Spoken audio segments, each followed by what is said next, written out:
Well, good afternoon, everyone, and thank you for being here and sticking with us through all of this. I wanted to mention, if I'm clearing my throat a lot, I have to share that this morning, as I was getting ready to come down and see Dr. Fowley Mock give her talk, I aspirated on my toothpaste, and as I was choking and wheezing and coughing in my room, my cough and everything was minty fresh. So, and then when I came down, I ran into Dr. Ely, who was talking to me, and I could barely say anything. And poor Dr. Ely was probably getting a blast of minty freshness. So, if I do that. Anyway, I wanted to thank some people, all of you for being here. I did want to thank Claire Berger and Amanda Richards for their tireless efforts, always. The board, who's always worked so hard to better our profession. Dave Scaccia, our outgoing president, who has provided guidance and leadership through a really trying time.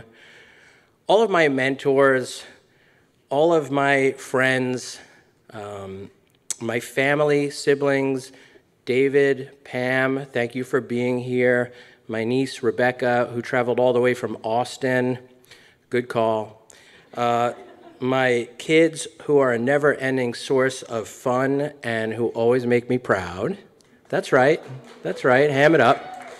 And lastly, my biggest supporter and sounding board, my better half, soulmate, partner in life and crime, the lovely and amazing past president of the MOA, Dr. Meredith Norris, whose vocabulary and intellect is both daunting but makes me a better person.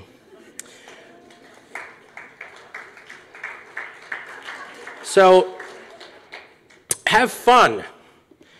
It was Thanksgiving in Massachusetts at my new girlfriend's parents' house. I was there with her 3 kids. And the parents asked the kids to make play settings. So they set about this creative task, and they did a great job. They used pictures of each of us and kind of boiled down our essence to a little thought bubble next to our names. And mine was a smiling picture of me, which I don't even know where they got, but my bubble simply said, "Have fun." And this was their distillation of me at the time, and I didn't recognize it then, but really have come to realize how appropriate this impression is. I started playing guitar when I was 9 years old, although at the time you probably wouldn't appreciate what I played as music. God knows my family suffered much with all of my practicing. But I played hours in, hours out, and it never really felt like work. The hours certainly went by, the years went by. Because I was doing something that I loved. And what I learned later was that if you're trying to reach a goal, if you're trying to accomplish something, even putting in long hours, if the engine that fuels your work is joy and fun, it doesn't feel like work. I grew up in New York on Long Island, and as a young teen started to notice girls and my place among the kids around me, and I wanted to be cool, to be part of a group. I started hanging out with a rougher, less motivated crowd, got into trouble, dropped my grades, the typical story. Spent time in detention. But throughout this time, my passion for music would fuel my cutting school to play with my band. So I was still being productive. I would write a song or play music, and it seemed to give me what I needed for my soul. It helped me find connection, joy, and contentment. I was 17 the first time I saw Eddie Van Halen play guitar, and by this point I had a bunch of guitar heroes, but what struck me was the look on Eddie's face when he performed. And some 35 years later, while seeing the Van Halen reunion tour with Diamond Dave, my girlfriend from Thanksgiving, spoiler alert, she's my wife now, summed it up brilliantly when she spoke about the joyous look on Eddie's face when he performed. And thinking about this, I realized that although there are many excellent artists and guitarists and musicians, the ones that get set apart, the great ones, are the ones that can do it with joy, that make us feel that joy when they're performing or reading or whatever it is they're doing.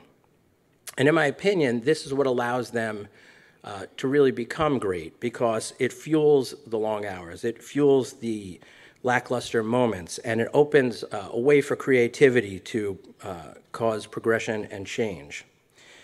In junior high school, this 180-degree turn that I took detoured my life, and although it took years to come out of it, it was a much rockier path and a whole lot more work.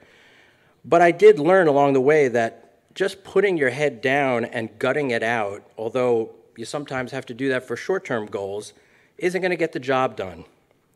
It doesn't get you to the bigger goals without holding on to some of that spark that fuels you. Changing an outcome takes energy, time, and persistence, and to sustain this, you need to have fun while you're at it, or it's a long, grueling journey.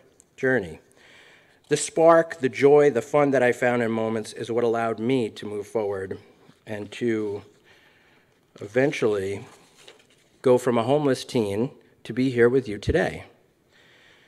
And I want to make clear that when I'm speaking about fun, I'm not talking about amusement. I'm not talking about that. What I mean is joy, passion, exuberance, enthusiasm.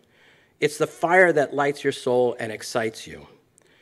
I put myself through college, and one day my roommate showed me a brochure from a medical school in Maine.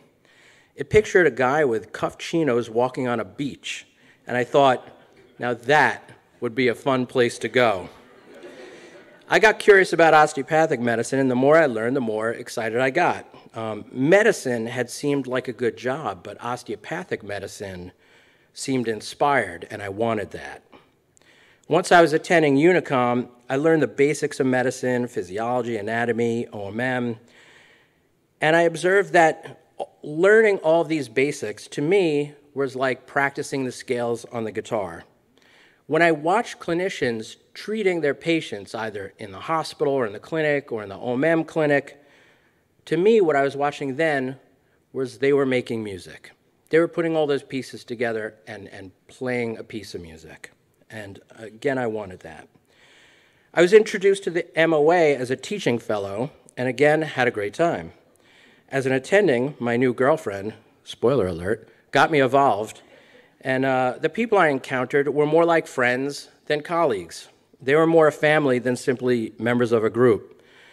And this feeling when attending these events showed me who we are. And who are we?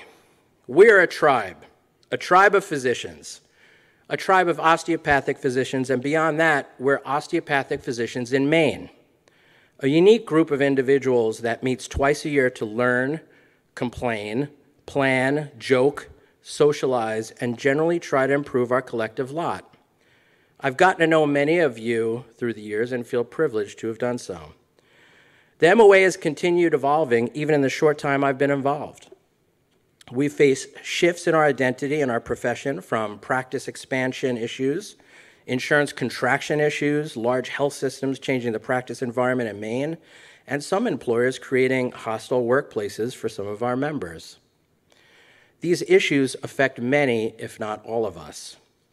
And then this historic past year and a half. None of us have ever lived through anything like this. And we've all suffered as these changes came through our front door uninvited. Some of you have literally been risking your lives daily to treat your patients. And this is the first time in a year and a half that we've been able to meet in person, safely. Despite all this, the MOA has remained steady, and we've continued meeting, planning, putting on our conferences, and we've evolved because we know what we do matters, and what we do helps our family. Many of you still maintain solo practices and work ridiculously hard. You take care of your patients, and it's getting increasingly more difficult. Our autonomy is being diminished. We face employers, insurers, management who treat us as errant children, widgets to be replaced, and we've seen our practices increasingly restricted by non-physicians. We've been devalued in both dollars and respect, despite increased responsibility, increased accountability, and increased hostility from governmental agencies. And oy vey, don't get me started on insurance. Note to self, don't put oy vey in there. 2 years ago, I found myself inundated with increasing headaches, a host of issues, and decreasing remuneration. I closed my private practice because it no longer brought any joy or fun. And I couldn't really face my days with that. Osteopathic physicians are facing a personality crisis of identity. GME and medical licensing boards are unifying, which can be positive changes. But as it puts us on a level field with our non-osteopathic colleagues and brings increased recognition with representation, we illuminate our sameness, and in that light, our distinctiveness is threatened. This year, issues of race, color, religion, ethnicity have once again come to the forefront of our country, our state, and our practices. The MOA has been looking at these issues such as, what is bias? What does it mean, and what do we do? How do we become more inclusive? How do we identify and work against our own biases, and who do we want to be as an organization? We formed a task force to examine these issues and to find ways to help each other through some uncomfortable self-examination, because these issues affect all of us, our workplaces, our families, and our MOA family. And we have a responsibility to help those that identify as peoples of color, as trans, non-binary, non-Christian, or anything else that may differ from the perceived majority, because if it affects one of us, it affects all of us. Even in our MOA community, we have members who have endured these issues, and we need them to know that their family will fight for them and work to protect them. But that's exactly the reason why I agreed to be president, because I believe in my osteopathic family, in my colleagues, and in my tribe. I believe that what we do makes a difference, and I believe that we can solve these challenges. And the folks in this room, osteopathic physicians from Maine, are the best suited to make those changes. Because although we're a small group from a small state, we have a lot of heart. And around the country, they know the DOs in Maine rock. So who better to conquer these challenges? So here's my pitch. I encourage everyone to look for what excites you about medicine, about osteopathy, about working in Maine, what you feel passionate about, and own it.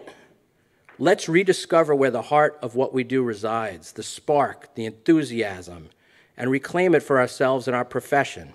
Let's create change that makes a difference and have fun doing it.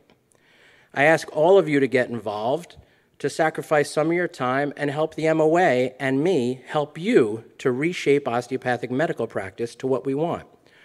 Remember Jerry Maguire? Right? Help me help you. The athlete rediscovers the passion for the game, and it gets him to his goal. Because putting your head down and plodding through your days won't do it. Doing a great job navigating the ever-complex medical systems for your patient and doing 10 more prior authorizations won't do it. Anger and frustration won't get it done. So let's go forward together with unflinching exuberance, find the passion, find the creativity, create the changes that we want, and let's have fun. Thank you.